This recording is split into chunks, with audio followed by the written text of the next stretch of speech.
माला सुधा कुंभ विबोध मुद्रा विद्याविराजत्करवारिजाताम् अपार कारुण्य सुधाम्बुराशिं श्री शारदाम्बां प्रणतोऽस्मि नित्यम् शङ्कारूपेण मर्चित्तं पङ्कीकृतमुबुद्यया किङ्करीयस्य सामाया शङ्कराचार्यमाश्रये प्रह्लादवरदो देवो यो नृसिंहः परो हरिः नृसिंहोपासकं नित्यं तं नृसिंहगुरुं भजे श्री सच्चिदानंद शिवाभिनव्य नृसिंह भारत्य पितान् यतीन्द्रान् विद्यानितीन् मन्त्रनितीन् सदात्मनिष्ठान् भजे मानव शम्भुरूपान् सदात्मध्याननिरतं विषयेभ्यः परान्मुखं नौमि शास्त्रेषु निष्णातं चन्द्रशेखरभारती विवेकिनं महाप्रज्ञं धैर्योधारक्षमानिधिं सदाभिनवपूर्वं तं विद्यातीर्थगुरुं भजे भारती करुणापात्रं भारती पदभूषणं भारती पदमारूढं भारती तीर्थमाश्रये विद्याविनयसम्पन्नं वीतरागं विवेकिनं वन्दे वेदान्ततत्त्वज्ञं विदुशेखरभारती. Offer this humble talk at the lotus feet of our revered Jeshta Mahasannidhanam Jagadguru Srimad Abhinav Vidyatita Mahaswamigal, our revered Mahasannidhanam Jagadguru Shri Shri Bharati Tirtha Mahaswamigal, and our revered Sannidhanam Jagadguru Shri Shri Vidushekara Bharati Mahaswamigal. This talk is offered on the eve of the 74th Vardhanti of our Mahasannidhanam Jagadguru Shri Shri Bharati Tirtha Mahaswamigal.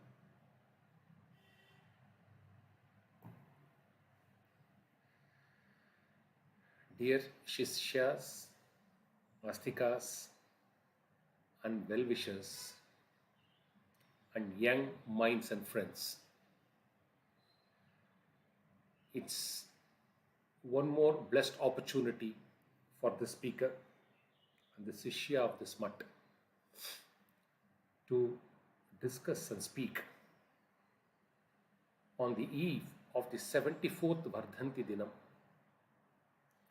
of our Shri Shri Mahasannidhanam Jagadguru Shri Shri Bharati Tirtha Mahaswamigal.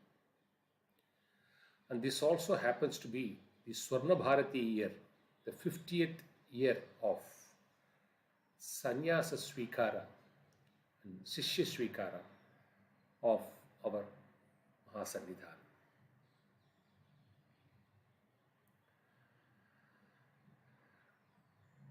This Shishya was blessed with an opportunity by the Coimbatore branch mutt to deliver a talk on the 17th February in connection with the Swarna Bharati celebrations of Shri Shri Mahasannidhanam. And the Shishya took the book The Gita Reveals, in which our revered Jagadguru Shri Shri Mahasannidhanam answers 57 questions from the Bhagavad Gita. The most simple and understandable form and language, essentially targeted for young minds, the doubts that creep up in their mind. We addressed about 4 or 5 questions during this Swarna Bharati talk at Coimbatore on 17th February. So, many Sishyas had requested that, can you please delineate further questions and answers from and out of the book for the benefit of all of us. So, this talk is going to be again from the book The Gita Reveals, wherein Mahasannidhanam had answered 57 questions from the Bhagavad Gita. It's just a 90-page book. So easy to read and understand. And this is how the book looks.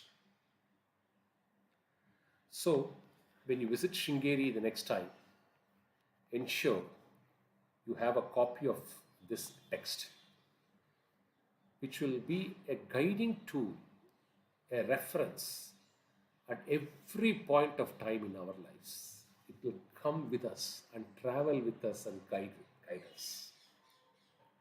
So, dear young Sishyas, ensure to procure a copy of this book when you visit Sringeri next time.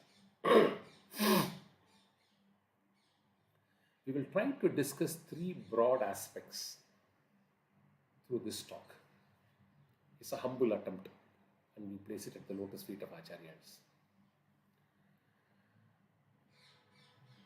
The question that was posed to Acharya was, what was the state of mind in which Arjuna was placed,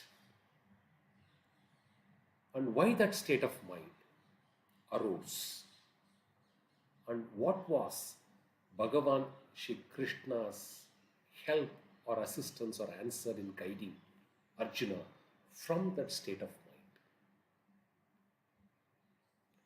We all know this divine discourse and the pearls of wisdom spoken directly by Bhagavan Shri Krishna happened in the battlefield, and the first blessed recipient was none other than our Arjuna. So, what was the state of mind of Arjuna in the battlefield? He saw all his relatives before him, and with deepest trepidation, hesitation, embarrassment, feeling so low and bad, started to pose the following questions to him, and in the process placing it before the Bhagavan. Are they not my relatives? Should I have to kill them? What do I derive from killing them? A kingdom of glory after killing all of them. I would rather take to begging rather than fighting this war. And may I be permitted to lay down the arms.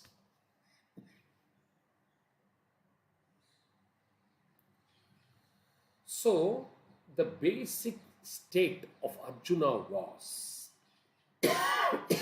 his mind was severely clouded. He was very confused.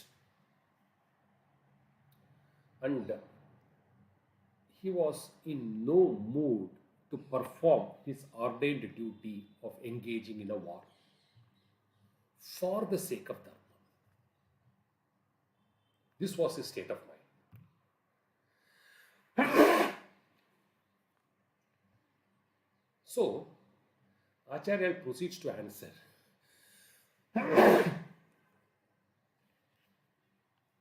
Why this state of mind to Arjuna? Just two costly mistakes, says Acharya. The first mistake is Arjuna associating himself with his relatives. I belong to them. I belong to them. And the second mistake, all of them belong to me. And these two costly errors had now driven Arjuna to this present condition.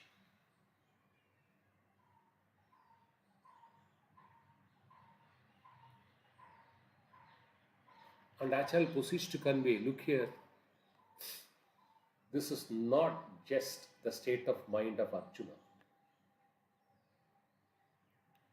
It happens to every human being, every point of time in their life, unless they realize that this is a frame of mind which we should get out of.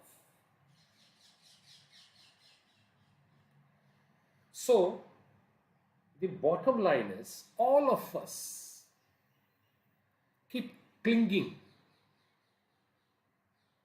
I, the ego, and mine, the ahankara or the mamakara.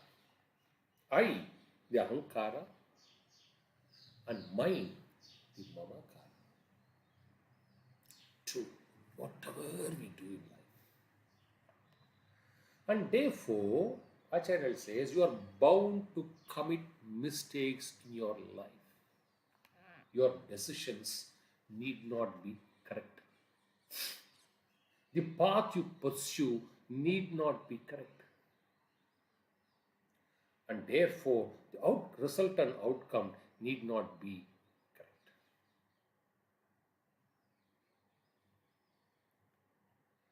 And dwells little deeper for a young mind to understand what is the source of this. And where can this lead one into? And cites Arjuna. The source is I and mine. The state is a state of confusion. And what is the outcome of this state? Two results. Shoka, which is sorrow, and moha, which is delusion. So, clinging to I and mine leads us to a confused state, and that confused state produces two outcomes: shoka, sorrow, and moha, delusion. So, any action that we resort to during these two moments or state of mind of shoka and sorrow and delusion, will it achieve or result in what we are supposed to do? And therefore Acharya proceeds to say, see how Bhagavan Shri Krishna becomes so compassionate. This divine discourse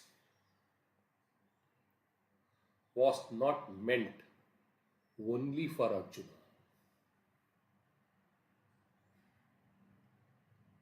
Arjuna becomes the first recipient, no doubt, like a cow which sucks the milk from the mother cow first, and the milk later is distributed for public consumption. Likewise, this divine gospel truth emanating from the very divine lips of Bhagavan Shri Krishna, speaking of universal truth of what way of life should be, which has universal application,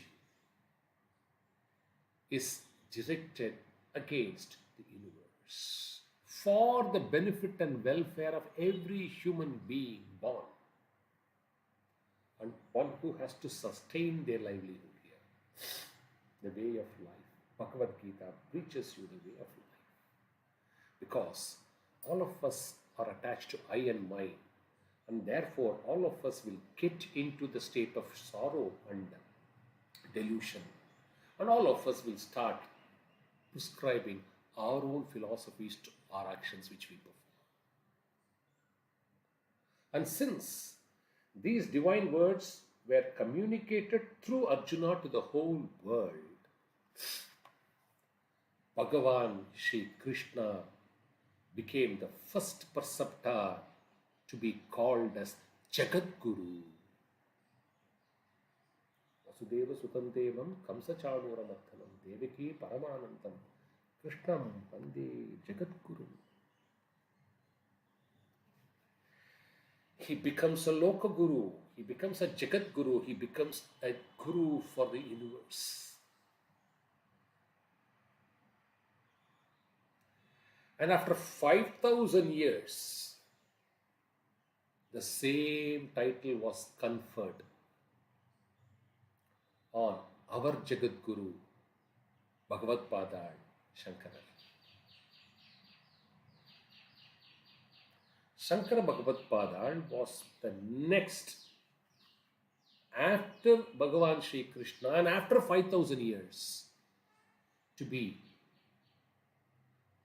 addressed as Jagat Guru Shankaracharya, Loka Guru Shankaracharya. And it is this revered Bhagavad Pada Shankara who had established the 4 Amnaya Pitams, the first at Sringeri, which has seen 36 sterling, unparalleled, revered Jagat Gurus with one more Ubhaya Jagat Guru under the fold of our Shri Shri Mahasamnidha.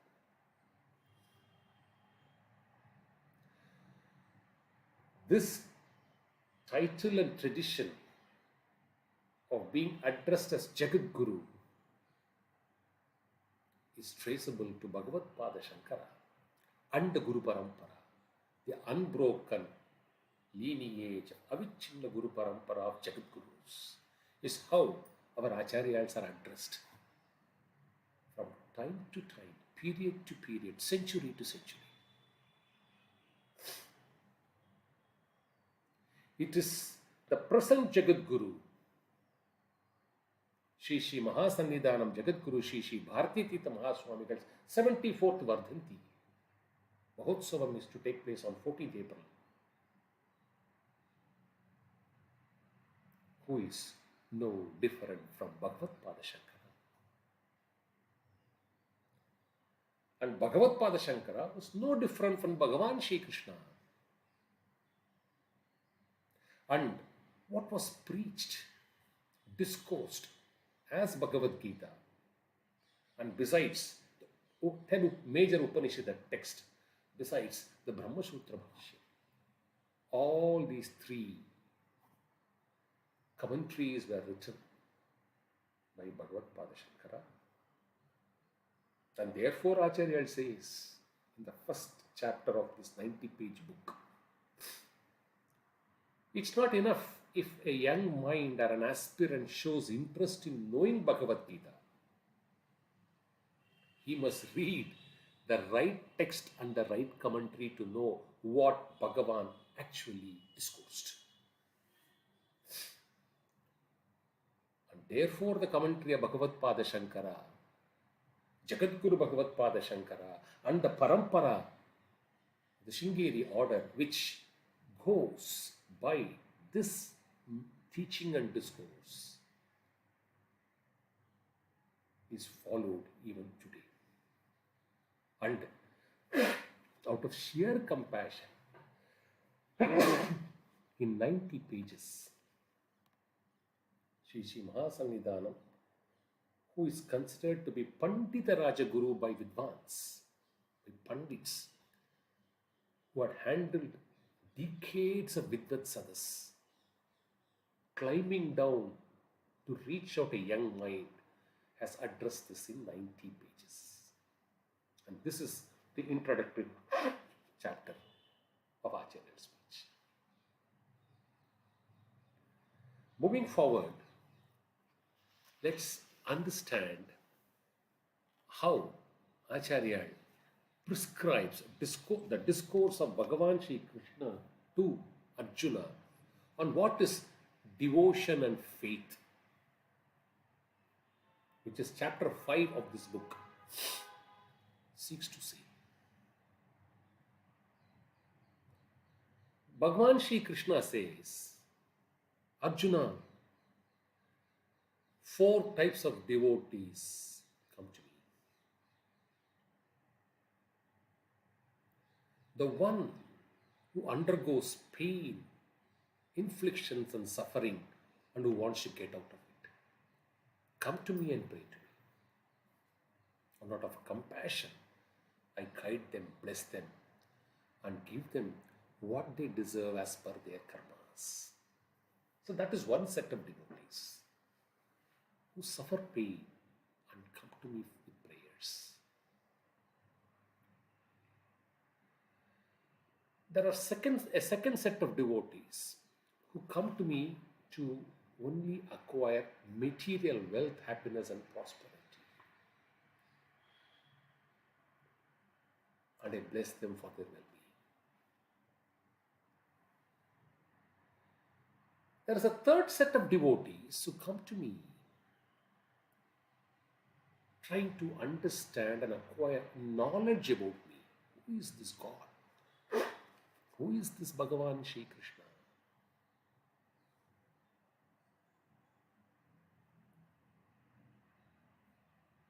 And there is the fourth category of devotees, few and rare, who just come to me because they want me and nothing else in life.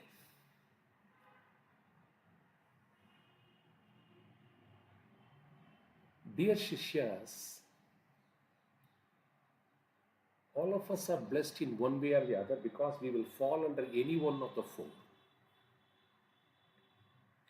But there is a difference between the first three categories of devotees and the fourth. What is the difference? The one who is affected, inflicted with sorrows and pains and sufferings, the one who has so desirous of acquiring material wealth, happiness, and prosperity, and one who wants to intellectually know me. These three sets of devotees, God or Krishna is only a means to achieve their goals and aims. Bhagavan is only a means, a tool to achieve their outcomes. And therefore they come to me. And I do bless them because they're coming to me. I can't leave them. In contrast, when it comes to the fourth category of the devotee, he is extremely exceptional. To him, there is no difference between the means and the end. The means is Bhagavan and Bhagavan's grace, God and God's grace. And the end to surrender and become me, to become part of me and to dissolve in me. He doesn't come to me, she doesn't come to me in search of getting over the sufferings, in search of material pleasures and gains, nor in search of intellectually trying to know who I am. They come to me because they want to attain me, attain me. So the path, the means, and the outcome or the destination is one and the same, attaining me.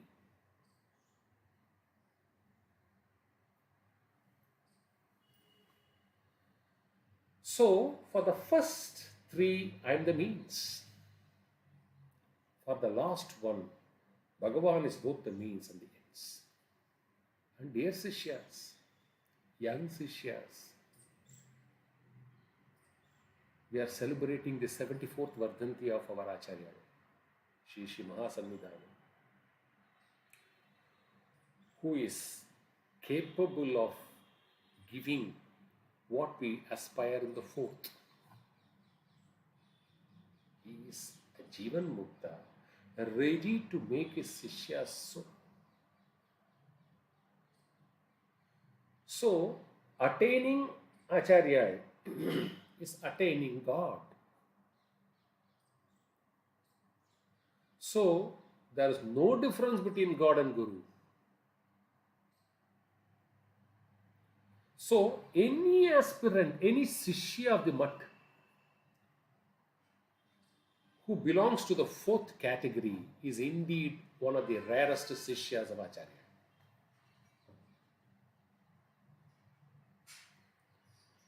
And let us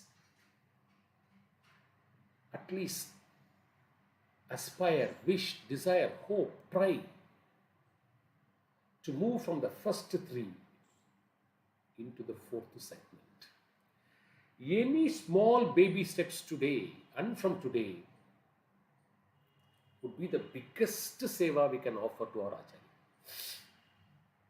Because Bhagavan says, all are my devotees, and it shall be my duty to take care of their welfare. Undoubtedly. But amongst the four, the fourth one, who is the rarest, is very dear to me. Because he comes to me to only attain me. He doesn't have any other purpose. He doesn't seek anything else from me. And therefore, he is the dearest amongst the four. So this is one way we can please our Acharya and Shri Mahasannidhanam.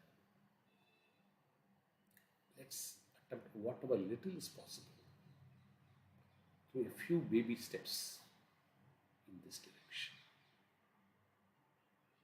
And therefore, Shri Mahasannidhanam, in this small book of 90 pages, the Gita reveals, guides us how this can be achieved. What are the steps a Shishya should take if he wants to attain only me? And tells the sequence. Step 1. We should have a firm belief that Bhagavan, Shri Krishna or our Acharya has nothing to lose or nothing to gain out of the bhakti which we perform towards them. Nothing to gain or lose.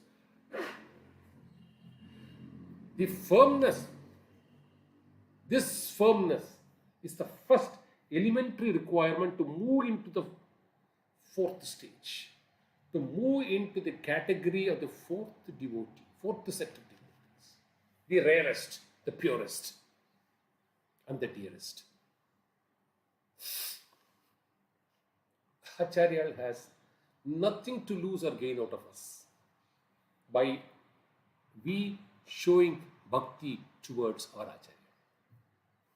First baby step. The second, we should be very clear and firm in our view. Acharya is Purnam, ever complete and ever content. And we as Sishyas cannot go and add or subtract to that Purnatva through our bhakti, through our offerings. It's the second important ingredient which we should bear it in mind. Ever complete, ever fulfilled, and ever content. And there is, our bhakti is not going to add or subtract. So it only benefits us and not Acharya. So this should be the second step. The third step, whoever we may be, status, wealth, power, recognition is of absolutely no avail, absolutely irrelevant for the bhakti which we are blessed to perform to our Guru. Acharya accepts only devotion. He sees in every Sishya how many incidents we can dish out, how many hundreds and thousands of episodes. A deserving devotee is indeed blessed, whoever he or she may be, and wherever they are from, and whichever strata they are, and to whatever hierarchy they belong to. Have we not read it? Have we not heard it? Have we not seen it? Have we not witnessed it ourselves during the darshan at the Guru Bhavan? Nothing matters except devotion. Pure devotion. So this is the third step. Now the fourth step is, let it be, Acharya says repeatedly in the Anugraha Bhashanams. Whatever Acharya says is what Bhagavan Shri Krishna says. They can't say two different distinct things. So a reference to Acharya is nothing but reference to Bhagavan Shri Krishna. A reference to Bhagavan Shri Krishna, nothing but reference to Acharya. Because God and Guru are one and the same in Advaita.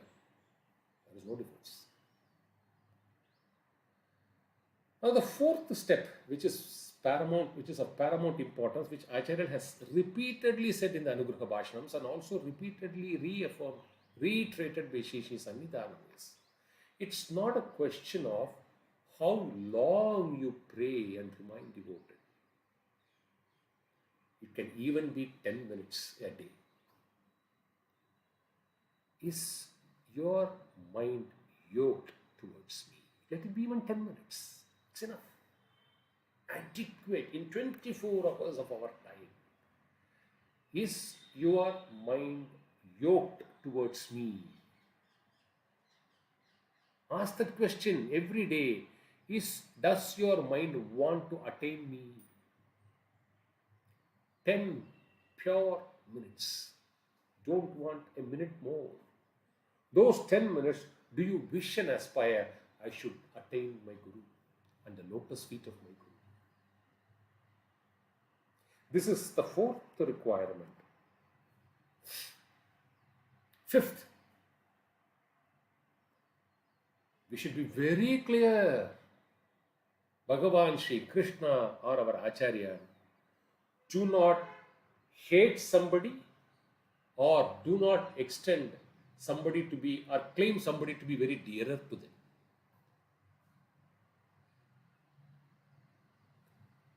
Acharya neither hates nor loves anyone. Acharya dispenses grace to everyone who seek with faith and devotion. This equanimity in our mind is an essential prerequisite for us to go into the fourth category. Any assumption God is selective, any assumption God favors someone and disfavors someone will never allow us even to cross the doormat of the fourth category. 5. When Bhagavan Shri Krishna says, out of the 4, the rarest who wants to attain me is the dearest, doesn't mean that Bhagavan Shri Krishna has lost neutrality. When you say that God doesn't hate, God doesn't prefer one over the other, how can you say out of the 4, 3 belong to one category and 1 belong to a separate category? A logical mind can ask this question, a young mind can ask this question. To answer that, Acharya clarifies, this is exactly what Bhagavan Shri Krishna says. Of course, the 4th is dearer to me because he is not using me as his tool or a means to achieve his goals. He wants to attain me and therefore he is dearer. Doesn't mean I have lost my sense of neutrality. Those 3 sets want something else in life and I bless them. Whereas this category of devotees want something else. They don't want anything else. They want only me. Doesn't mean I have lost my sense of neutrality. This is something which we should be very, very, very clear. And Acharya in this book gives an example. See, rain chooses to, droplets of rain and the fall of rain is universal. If it rains in a particular place, it rains the same way in that territory. So two neighbors, one plows the land and he's kept it ready, expecting God's grace through a rain. And the other doesn't do that. So one reaps the benefit of the rain, while the other doesn't. Now, will you call God as prejudiced? Will you call God as somebody who's favoring one landowner and not the other? Can you call God as lost neutrality? One is prepared,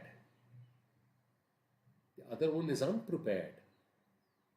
So, their lack of preparation cannot be attributed as non-neutrality of God. This is a huge mistake which we should avoid.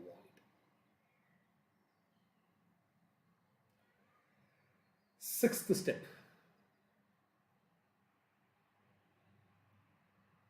God is above everything. We are all slaves of Maya. God is master of Maya. Guru is master of Maya. And therefore, we should have the firm belief when we pray to our Guru. Guru is one who remains detached. There is no attachment to Guru towards anything, nor is there an aversion towards anything, towards anybody, or towards any objects. There is neither attachment nor aversion. When we believe in God, when we have faith in our Guru, this conviction we should have as the seventh step. Our Guru is not attached and does not carry any aversion. There will be so much clarity in our conviction if we cross these steps in our life.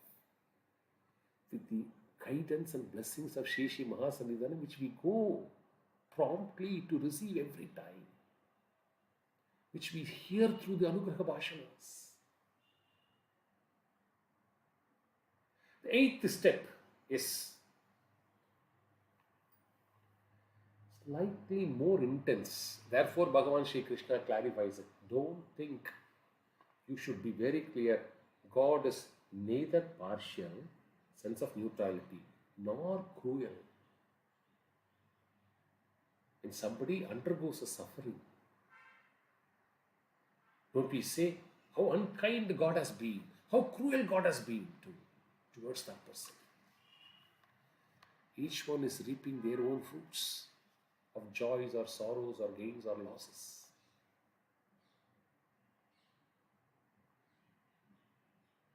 And to attribute it to God, that God is partial to so and so and cruel to somebody else, will be. We cannot perform devotion or bhakti of the pure form if we don't cross these filters in life. And therefore, this becomes the eighth step.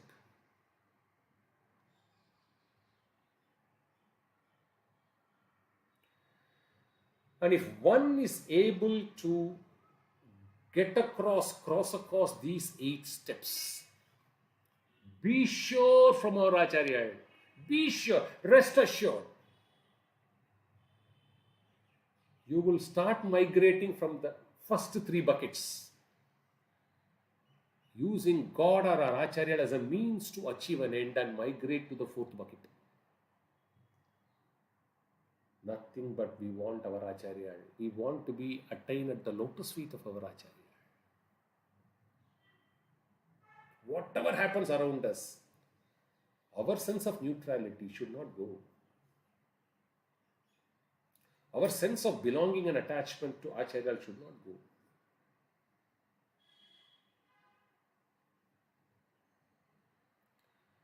And says, this is the important aspect. Question number 31 in this book. Acharya answers, how does Bhagavan decide when to grace and in what manner? extremely crucial pace.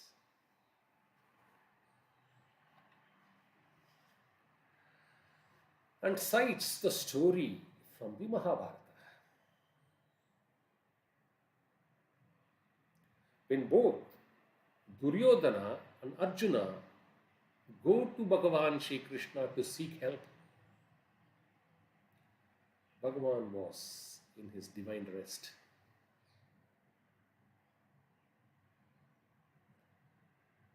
Duryodhana goes first and occupies a seat over his head. Arjuna goes second and sits by his lotus feet, waiting for Bhagavan to be. So the first to go was Duryodhana and the second to go was Arjuna. But because of where they sat, when Bhagavan Shri Krishna woke up, he saw Arjuna first and Duryodhana second. And asked them, I have seen Arjuna first. What do you want, Arjuna? Why have you come to meet me? What brought you here? Duryodhana rushes and says, look here, Krishna, I have come first.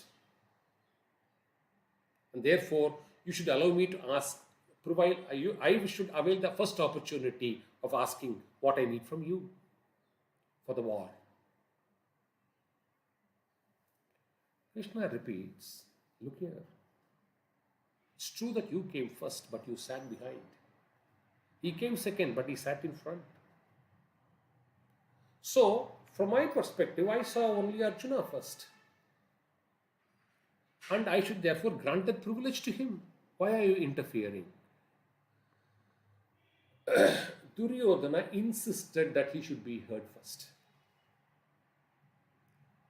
And Arjuna was ready to concede his privilege and right, in spite of Krishna reminding him, this is your privilege, you don't have to concede. He was willing to concede. This is exactly what now Acharya guides. This guiding step is up to this story is known to everybody. Millions of times you would have heard it. But here comes the guidance, Guru's guidance. What does Krishna do? He plays. He knows. If you give the option of asking to them, we do not know what they will ask. So Krishna plays his magical trick here. He says, look here, knowing fully well Duryodhana, he says, look here, I know both of you have come for help. So, the options available are twofold. One can have me, and the other can have my mighty army, and displays and shows to both of them how huge his army of Yadavas are. So he declares the option. See the trick here. He doesn't want them to ask. He wants them to only choose. So the first step he takes is, look here, one can have me, the other can have my army.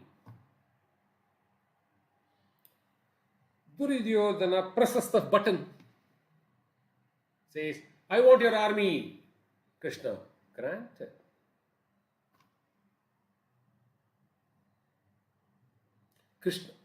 Arjuna says, I want you, Krishna.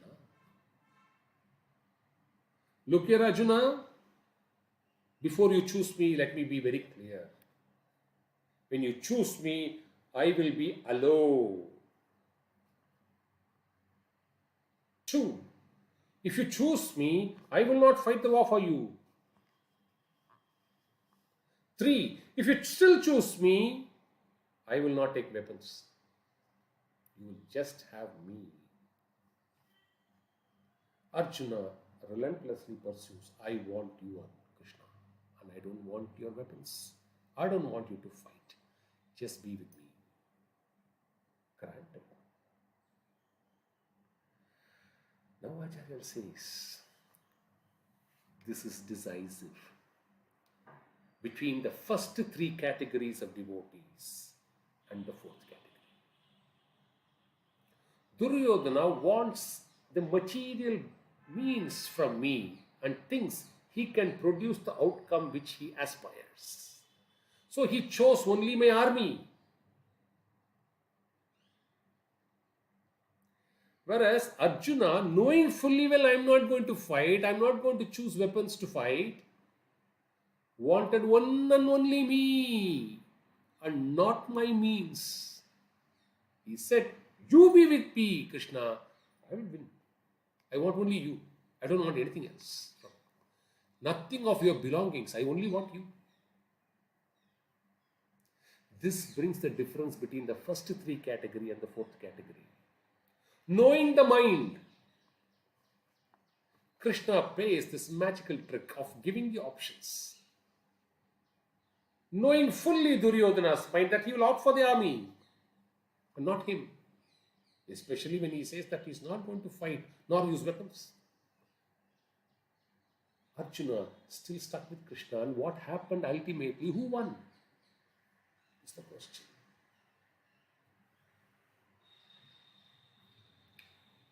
Pure devotion is all about attaining God and not asking anything else. Whatever may be our state of mind, are we prepared to ask, if at all? If you want to ask for only God. Ask for attaining Guru.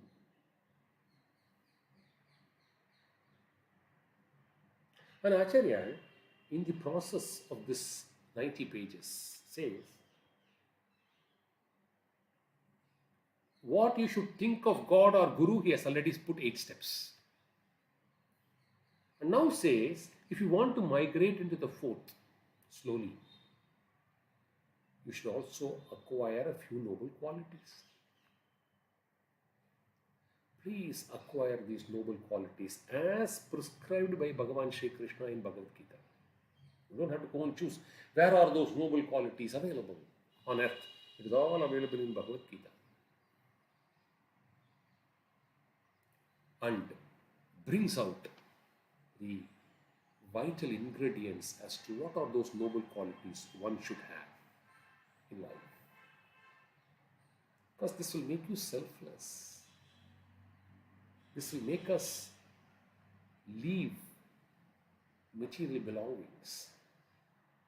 It will make us firm and stable in our devotion. And therefore allow us to pursue the path of devotion relentlessly, only in search of God. Only in search of the lotus feet of our acharyas and nothing else. And what are those noble qualities? One, the ability to do our work without fear or favor.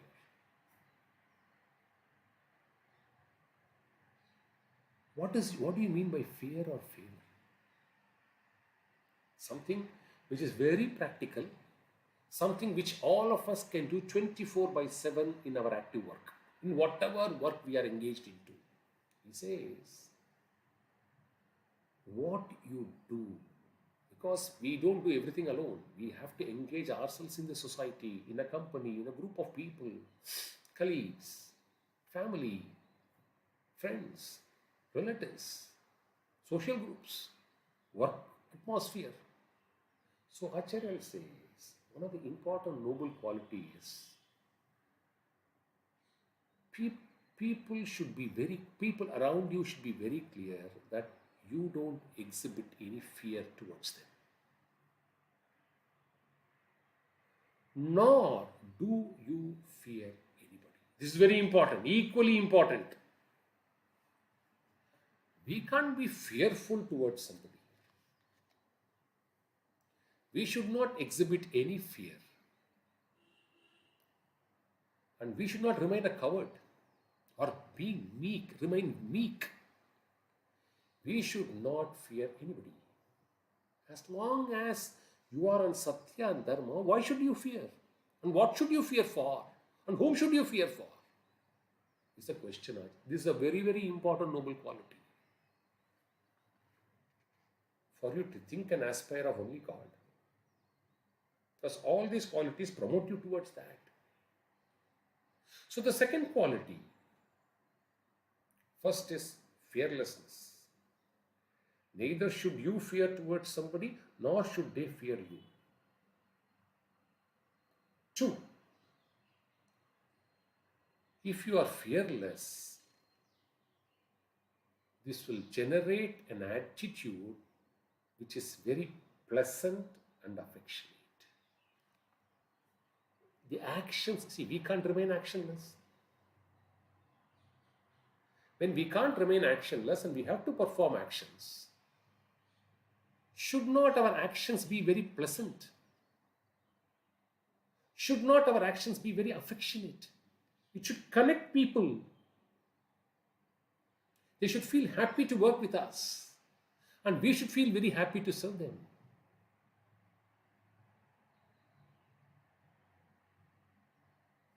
The third important noble quality is, if you are pleasant and affectionate, this can arise only when your mind is pure.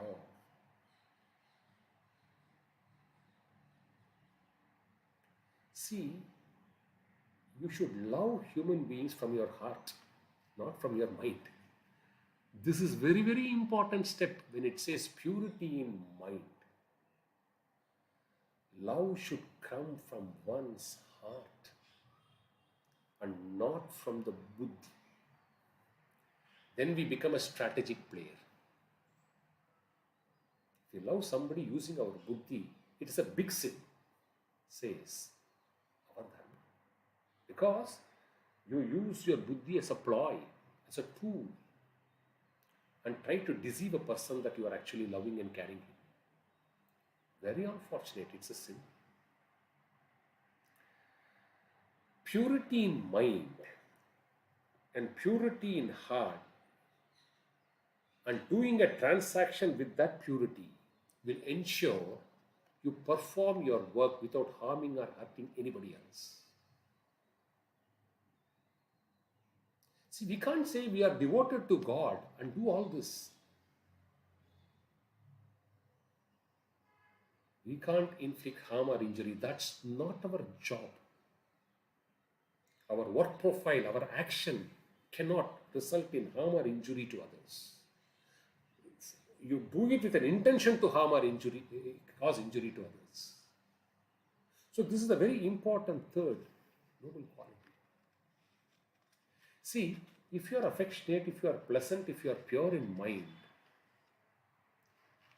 one will become very compassionate.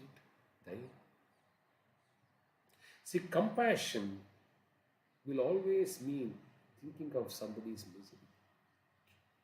Ensure that somebody does not get into a miserable situation. Or if somebody is in a miserable situation, empathize and see what we can do. So compassion is the fourth quality. Fifth, it is not enough if your actions are pleasant and affectionate. The words you utter should be equally pleasant and affectionate. So your thought, your mind and your action, all of them should be pleasant and affectionate.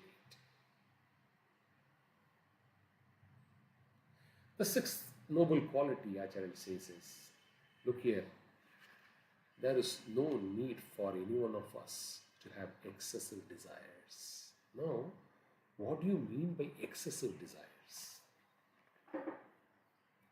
Acharya says, one may be very well off. One may not be so well off. One may not be well off at all. It's all possible. So the person who is well off should be extremely careful and conscious that this has happened, this prosperity, this position, this recognition, this status has come through his Purva Janma Sukritam. And now all this is translating into reality through blessings of God, blessings of a Guru. And remain detached or maintain a distance from one's own status, one's own recognition, one's own power, one's own achievements, one's own prosperity. This is a very, very important noble quality, otherwise we'll fall into a trap. Our own success and our own recognition and our own prosperity will work against our own interest. The excessive desire here connotes not that you can have some degrees of desire, no. It is as good as having no desires. Feeling detached about what is happening to us or around us or within us. Because it is pure grace. This is the seventh noble quality one should acquire. And the eighth noble quality is avoid engaging in unnecessary and frivolous talks and actions. Avoid gossip. Avoid laziness. Avoid wandering. Avoid useless diversions and distractions. This certainly will help one to gain this as a noble quality. If you have this set of 7-8 important noble qualities, Acharya also says, what are the noble qualities of a true devotee? For you to become a devotee of Bhagavan Shri Krishna, for one to become a devotee of the Acharya, Acharya says from the Gita 4 important aspects. If you want to meet my devotee of Bhagavan Shri Krishna, devotee of the Acharyas, never, first quality, principle, never hate any human being in life. Don't hate animate or inanimate, living or non-living organisms. No hatred. Threshold conditions.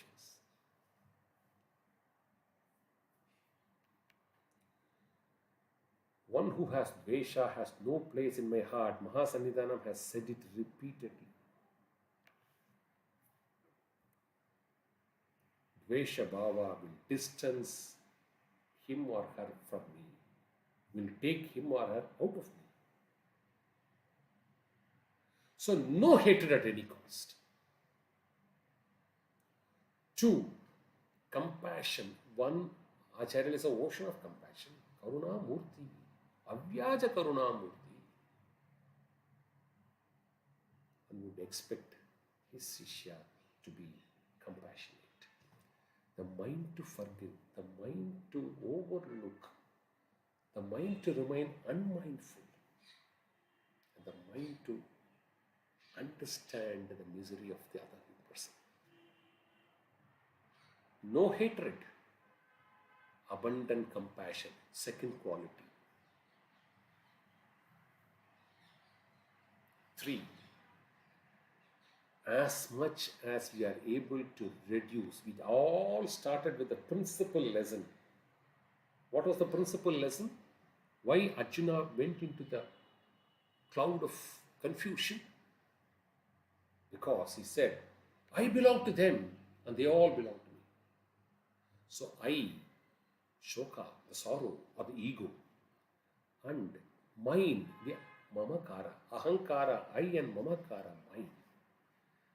With these 2 qualities, you can't be a devotee of the Acharya. You come here to slowly see, nobody can give it up overnight. But this should diminish slowly. This should dilute in its strength and ultimately get dissolved.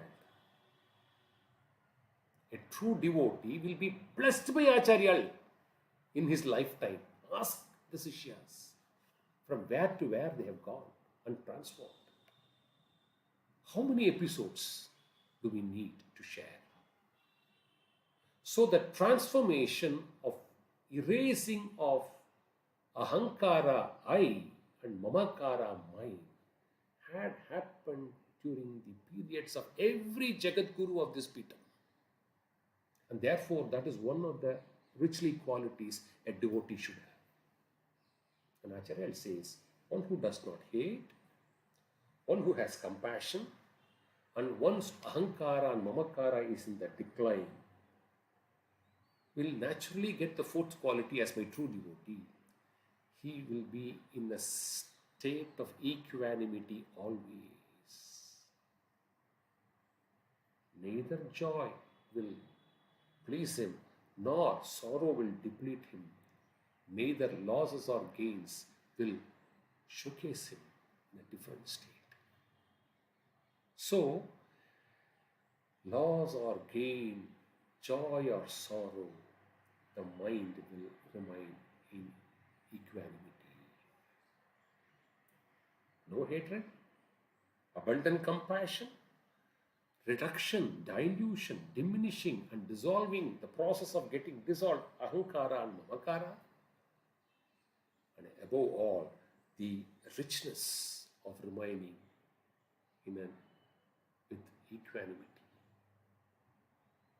Joy, sorrow, loss or gain, pain or pleasure does not affect us. Then, this is a sure road for us to migrate from the first three category of devotees into the fourth. The fourth being the rarest, the dearest to the God of what? The means and the ends are one and the same. It's a single straight line, attaining God. Dear Sishyas, we just can't decipher how fortunate we are in lives. How blessed we are to be Sishyas of our Acharya. What a divine gift in abundance each one of us have got by being a Sishya of this Avichinna Guru Parampara and the Shringeri Sharada Pita. The first of the four Amnaya Mats, blessed by Bhagavad Padashankara.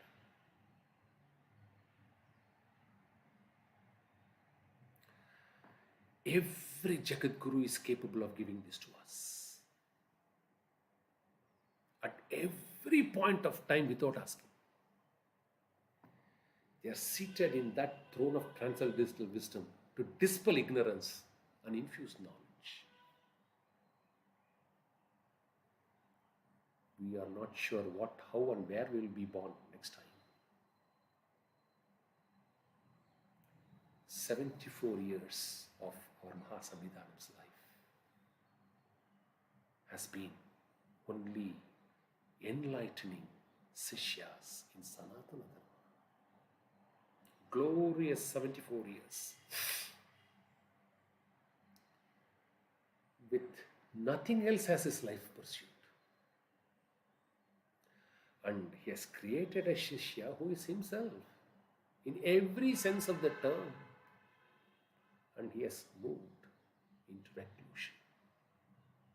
Somebody said few days back, when Sannidhanam goes on a camp, we were fortunate to see Mahasannidhanam thrice. In the afternoon, briefly in the evening, and during the Chandramoniswara Puja. Now evening darshan has stopped, is what is being communicated to us. So, it is now only two choices. And invariably it is one in the night. But Guru and God are omnipotent, omnipresent, omniscient. They exist everywhere. When they exist everywhere, they also exist in our hearts, in our minds, in our buddhi, in every of our action which we conduct.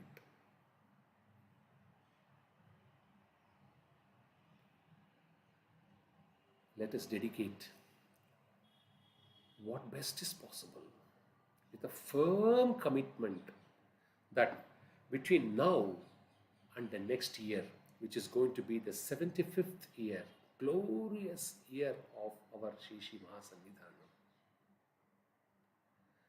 that we take a few humble baby steps in migrating from these three categories of devotees into the fourth.